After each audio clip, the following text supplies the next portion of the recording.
Matthew chapter 9. And he entered into a boat, and crossed over, and came into his own city.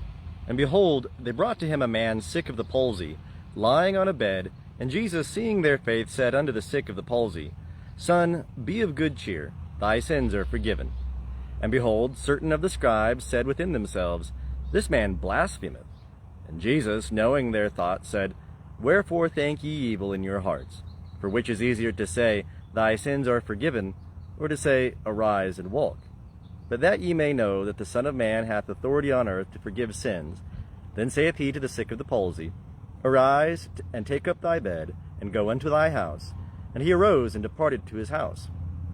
But when the multitude saw it, they were afraid, and glorified God, who had given such authority unto men. And as Jesus passed by from thence, he saw a man called Matthew sitting at the place of toll. And he said unto him, Follow me. And he arose and followed him.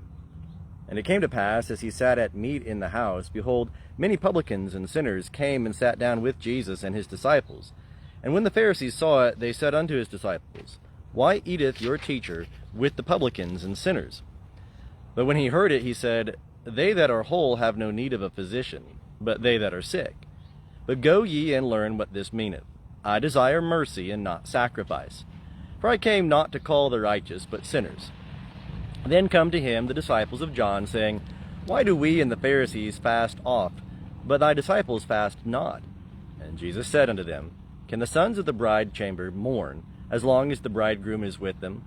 For the days will come when the bridegroom shall be taken away from them, and then will they fast. And no man putteth a piece of undressed cloth upon an old garment, for that which should fill it up taketh from the garment, and a worse rent is made. Neither do men put new wine into old wineskins, else the skins burst, and the wine is spilled, and the skins perish. But they put new wine into fresh wineskins, and both are preserved. While he spake these things unto them, behold, there came a ruler, and worshipped him, saying, My daughter is even now dead, but come and lay thy hand upon her, and she shall live. And Jesus arose and followed him, and so did his disciples. And behold, a woman who had an issue of blood 12 years came behind him, and touched the border of his garment. For she said within herself, If I do but touch his garment, I shall be made whole. But Jesus, turning and seeing her, said, Daughter, be of good cheer. Thy faith hath made thee whole. And the woman was made whole from that hour. And when Jesus came into the ruler's house, and saw the flute players and the crowd making a tumult, he said, Give place, for the damsel is not dead, but sleepeth. And they laughed him to scorn. But when the crowd was put forth, he entered in, and took her by the hand, and the damsel arose. And the fame hereof went forth into all that land. And as Jesus passed by from thence, 2 blind men followed him, crying out and saying, Have mercy on us, thou Son of David.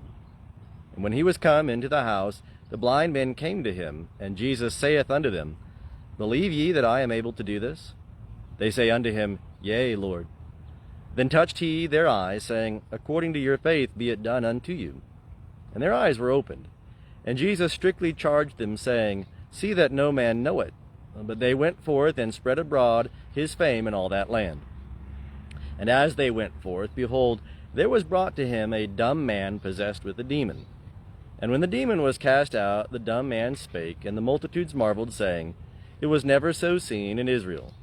But the Pharisees said, By the prince of the demons casteth he out the demons. And Jesus went about all the cities and the villages, teaching in their synagogues, and preaching the gospel of the kingdom, and healing all manner of disease and all manner of sickness. But when he saw the multitudes, he was moved with compassion for them, because they were distressed and scattered, as sheep not having a shepherd. Then saith he unto his disciples, The harvest indeed is plenteous, but the laborers are few. Pray ye therefore the Lord of the harvest, that he send forth laborers into his harvest.